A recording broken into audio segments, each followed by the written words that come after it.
அனைத்து தமிழ் உள்ளங்களுக்கும் வணக்கம். இது உங்கள் முதலும் நீ முடிவும் நீ.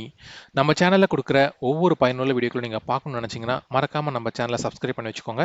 வாங்க நம்ம இன்னைக்கு வீடியோக்குள்ள போலாம்.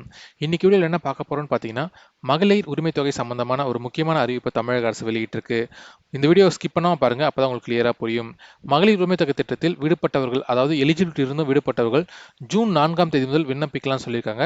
அது மட்டும் இல்லாம புதுசா ரேஷன் கார்டு வாங்கினவங்க, இது வரைக்கும் அப்ளை பண்ணாதவங்க எல்லாருமே பார்த்தீங்கன்னா ஜூன் 4ஆம் தேதி முதல் விண்ணப்பிக்கலாம்னு சொல்லியிருக்காங்க.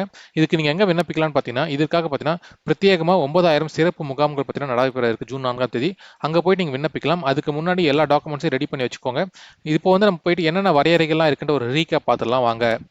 இதுதான் தமிழக அரசோட கலைஞர் மகளிர் உரிமை தொகை திட்டத்திற்கான வெப்சைட். இங்க போனாலே அவங்க எல்லா டீட்டெயில்ஸும் கொடுத்துருப்பாங்க. குடும்ப தலைவி வரையறைன்னு பார்த்தீங்கன்னா, குடும்ப அட்டையில் பெயர் இடம்பெற்றுள்ள அனைவரும் ஒரு குடும்பமாக கருதப்படுவார்னு சொல்லியிருக்காங்க.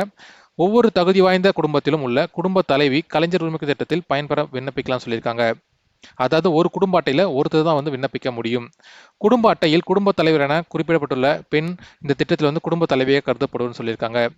ஒருவேளை குடும்ப தலைவராக பார்த்தீங்கன்னா ஆண் இருக்காங்கன்னா, அந்த குடும்ப அட்டையில் இருக்கிற குடும்ப தலைவி பார்த்தீங்கன்னா பெண் வந்து பார்த்தீங்கன்னா குடும்ப தலைவியை வந்து கருதப்படும் சொல்லியிருக்காங்க. இதுக்கு பார்த்தீங்கன்னா நீங்கள் 21 வயது பூர்த்தி அடைந்த எந்த பெண்ணும் பார்த்தீங்கன்னா இதுக்கு வந்து அப்ளை பண்ணலாம்னு சொல்லியிருக்காங்க. அதுக்கப்புறம் பார்த்தீங்கன்னா ஒரு சில வரையறைகள்லாம் கொடுத்துருக்காங்க, பொருளாதார வரையறைகள். அது என்னன்னு பார்த்தீங்கன்னா, ஆண்டு வருமானம் குடும்பத்துக்கு பார்த்தீங்கன்னா 2,5 லட்சத்துக்குள்ள இருக்கணும் அப்படின்னு சொல்லியிருக்காங்க. அவங்க தான் வந்து விண்ணப்பிக்க முடியும். அதே மாதிரி ஆண்டிற்கு மின்சார யூனிட் பார்த்தீங்கன்னா 3,600க்குள்ள குறைவாக பயன்படுத்துகிற குடும்பத்தில் இருக்கிறவங்க தான் வந்து இதுக்கு அப்ளை பண்ண முடியும்னு சொல்லியிருக்காங்க. அதுக்கப்புறம் 5 ஏக்கர் குறைவான நன்சை நிலம், 10 ஏக்கர் குறைவான புஞ்சை நிலம், இவங்களாம் வந்து அப்ளை பண்ணலாம் சொல்லியிருக்காங்க. இந்த ஸ்கீமில் ஜாயின் பண்ணுறதுக்காக பார்த்தீங்கன்னா நீங்கள் போய் தனியாக வந்து வருமான சான்று, நில ஆவணங்கள்லாம் பெற்று விண்ணப்பிக்கணும்னு அவசியமே இல்லை. அந்த சான்றிதழை நீங்கள் வந்து இது கூட இணைக்கவும் தேவையில்லைன்னு சொல்லியிருக்காங்க. அதுக்கப்புறம் பார்த்தீங்கன்னா விண்ணப்பிக்கும் நடைமுறைகள் என்னன்னு பார்த்தீங்கன்னா, 21 வயது நிரம்பிய பெண்கள் வந்து விண்ணப்பிக்கலாம்னு சொல்லியிருக்காங்க. அதாவது செப்டம்பர் 15, 2022 தேதிக்கு பின்னர் பிறந்தவர் வந்து இதுக்கு விண்ணப்பிக்கலாம்னு சொல்லியிருக்காங்க. இது பார்த்தீங்கன்னா ஒவ்வொரு குடும்ப அட்டைக்கு ஒரு பயனாளி மட்டுமே தகுதியானவர்கள்னு சொல்லியிருக்காங்க. அதுக்கப்புறம் பார்த்தீங்கன்னா, கலைஞர் உரிமை தொகை திட்டத்தில் பயன்பெற தகுதி இல்லாதவர்கள் யார் யாருன்னு ஒரு லிஸ்ட் கொடுத்துருக்காங்க. அதாவது குடும்பத்தோட ஆண்டு வருமானம் 2,5 லட்சத்துக்கு மேலே இருக்குன்னா அவங்க விண்ணப்பிக்க முடியாதுன்னு சொல்லியிருக்காங்க. குடும்பத்தில் ஆண்டு வருமானம் 2,5 லட்சத்துக்கு மேல் ஈட்டி வருமான வரி செலுத்துறவங்க வந்து விண்ணப்பிக்க முடியாதுன்னு சொல்லியிருக்காங்க. அதே மாதிரி ஆண்டுக்கு 2 லட்சத்துக்கு மேல் வருமானம் ஈட்டி தொழில் வரி செலுத்துவரும் பார்த்தீங்கன்னா இது விண்ணப்பிக்க முடியாதுன்னு சொல்லியிருக்காங்க.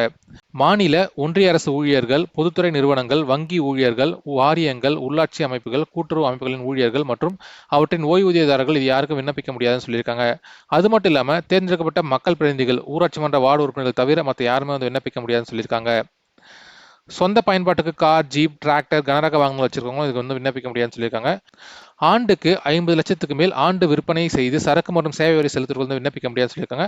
அது மட்டும் இல்லாமல் வேற ஏதாவது ஓய்வூதியங்கள் பெற்றுட்டு இருக்கீங்கன்னா நீங்களும் வந்து விண்ணப்பிக்க முடியாதுன்னு சொல்லியிருக்காங்க. இதெல்லாம் பார்த்தா எலிஜிபிலிட்டி கிரைட்டீரியா. இந்த மேற்கண்ட குறியீட்டில் இருக்கிறவங்க யாருமே வந்து விண்ணப்பிக்க முடியாதுன்னு சொல்லியிருக்காங்க. ஸோ உங்கள்கிட்ட எல்லா தகுதிகளும் இருக்குன்னா கண்டிப்பாக நீங்கள் எல்லா டாக்குமெண்ட்ஸும் ரெடி பண்ணி வச்சுக்கோங்க. ஜூன் 4ஆம் தேதி வந்து நீங்கள் விண்ணப்பிக்கலாம் அப்படின்ட்டு தமிழக அரசு சொல்லியிருக்காங்க.